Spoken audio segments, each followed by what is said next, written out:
Someone showed me this interesting comedy sketch, and I want to share it with you guys as well, because I know Hollywood isn't capable of producing stuff anymore. And since everything is political, then the politics are the actual entertainment. And so we find ourselves on Reddit with a person posing an inquiry if socialism can account for the cock and pussy, right? Like the intersectionality, like what type of people do you like to have sex with? What is your pedigree? Can we look at your family tree, judge the one drop rule? You know, that type of ideology. The Nazis also had a lot with that ideology, but Americans were like, no, the Nazis did it wrong, let's just put it upside down and we're going to have like a better system. But it's an interesting question nonetheless. First of all, I don't know how they define socialism. There are people that initially wrote the text on what socialism is supposed to be. But then it was implemented in reality. It was absolutely horrifying. It was hell on earth, right? Like the Great Leap Forward, the Holodomor, the famines in the Soviet Union, the imperial ambitions of socialist states, the alliance between the Soviet Union and Germany to asfuck Poland both ways. And so people are like, okay, well, no. See, that's not real socialism. Like, let's redefine it. Let's create a new version of it. In practice, in reality, what socialism is the abolishment of your ability as a human being to profit off your labor. Like, you wouldn't be able to sell your labor. What you had to do, for instance, if you wanted to go and help your neighbor paint a fence and receive compensation for that, you would be told, no, you're not allowed to do that. That's illegal. That's a liberal profession. That's capitalist degeneracy. What you need to do is you need to join a worker co-op and you will be assigned a fence to paint and you will be told how much money you're making by someone much wiser, smarter, and more worthy of empathy and compassion than you.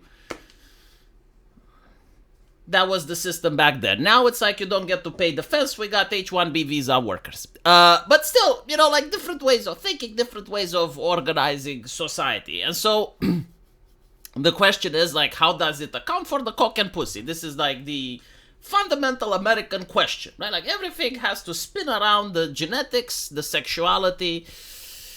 And so we have here an interesting answer. The first step of understanding socialism is to stop thinking of the businesses as a fundamental unit of economic output. Socialists want to use the means of production to satisfy the collective need. Businesses as entity exist primarily to make money for the owner shareholders, and whatever goods and services they provide are just meant to an end. In other words, you have to think it more like slavery. Like, and I'm not kidding, like in a lot of the Soviet satellite states, you were forced to work. Like if the police officers found you, the militia they called it, they didn't call it the police. Police is racist. They had the militia. So if the militia would catch you, let's say at 2 p.m. in the middle of the street, they would apply a correction. They would apply the traditional version of parenting, right? So they would take you to a police station, you'd come up with a brown eye, like that was the Soviet morality, like the correction was applied, and then they would throw you into a factory where you had to work. So you couldn't also, and by the way, like borders, like the Soviet Union had some of the most Chad borders on earth. Like they were incredibly secure. Not for the people wanting to come in, because no one wanted to go into the hellhole. It was to prevent people to go out. Kind of like North Korea does now, right? And they would shoot people that went out. Again, the Chadist borders on earth, like Soviets actually understand that strong fences make good prisoners, because a fence that keeps people out marks a property, a fence that keeps people in mounts a prison. And so the whole concept was, no, you're staying in here, you're going to have children, and you're going to work, and you're not going to get paid. We'll tell you how much you get paid, right? Like we will ration the stuff. Like in other words, it's not what you can have, it's like what you're allowed to have. Unless, of course, you are an inner party member. If you're an inner party member, like you were the Chad of Earth, right? Like you are a person that can bend humanity to its will, that can crack down on other human beings, which is why people promote socialism, because they want the position. But let's talk a little bit about intersectionality, right? Like a very beautiful American concept. And I can tell you this from the lens of a communist. Like someone that would actually believe in communism, intersectionality is a bourgeois invention. The whole purpose of intersectionality is to divide the people and prevent them from unifying. When you look at intersectionality, who created it? Wealthy American people, like fat assholes in American universities. They're not poor. Like, last time I checked, a university professor in America not only has like a lot of privileges, like they have tenure, they're looked at with awe and admiration, like they create and commune with the science, like they're respected, right? Like, a university professor in the United States is some of the most privileged bourgeois assholes on earth. They're the equivalent, I would say, of the clergy in a medieval time period. It's what the politicians summon when they need to justify their bullshit. Or what the bankers summon when they need to justify their bullshit. And so, when people are attacking Wall Street, and they're saying, like, we're the 1%, don't foreclose on people, foreclose on banks.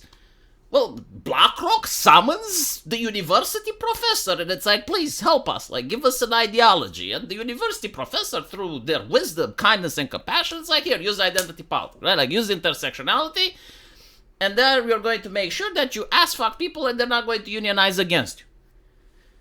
Like, here is exactly how it's working. Like the indoctrination is so good that even communists are believing it and they're like spreading it. You don't even need the university professor anymore. It's like basically they're saying that intersectionality is part of a broader socialist thought.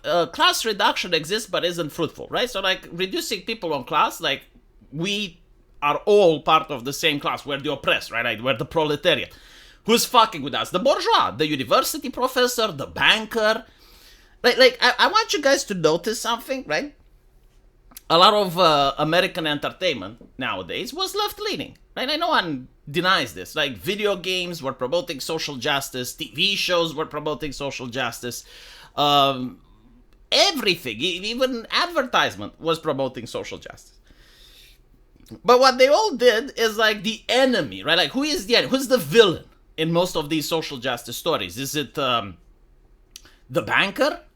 Is it the greedy university professor that causes its students to suffer from crippling debt? That lies to the students by pushing fake misinformation that if they finish the class, they're going to have a worthy diploma and they're going to get a job? No.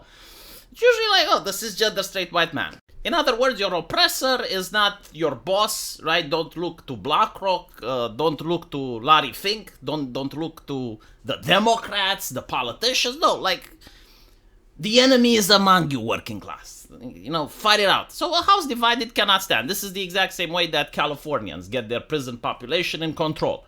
They promote racism and gang culture because there's less guards than there are prisoners. And so, like, they want the prisoners to keep fighting each other, to keep themselves busy, right? It's a very effective system. And if you still don't understand why intersectionality is fucked when it comes to any type of class consciousness or any consciousness whatsoever, like, it just cannot create unity. Imagine the following scenario. I mean, it's so easy that I think even a 5-year-old can understand it, but alas, we got leftists among us, which have difficulty struggling understanding easy concepts. Let's assume you're born on a different planet, right? Like you get isekai'd on a different planet, and you happen to be a person that's blue, and you want to go to work, and you go to work at the company you work. There's 9 other individuals that are red. But apparently, before you were born, there were historic injustices, and the red people were incredibly oppressed.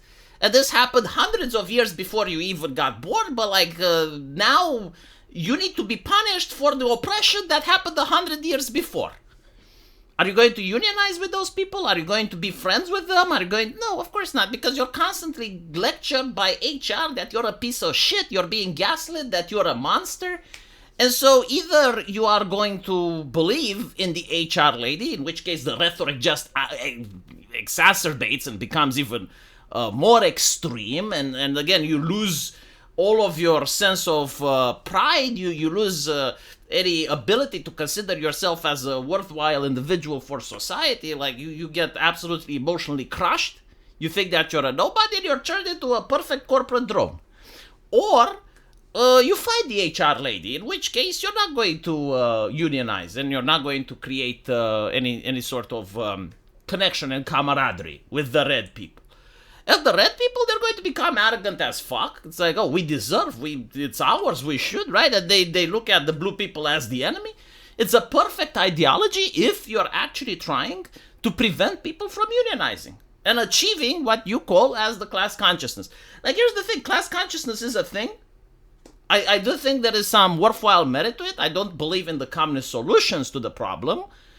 But members of a specific class share much more in common and have much more collective goals than people that share the cock and pussy and the pedigree and the family heritage. But that's a conversation for another time. Let me know what you guys think, and as usual, I'll see you in the comment section. Take care.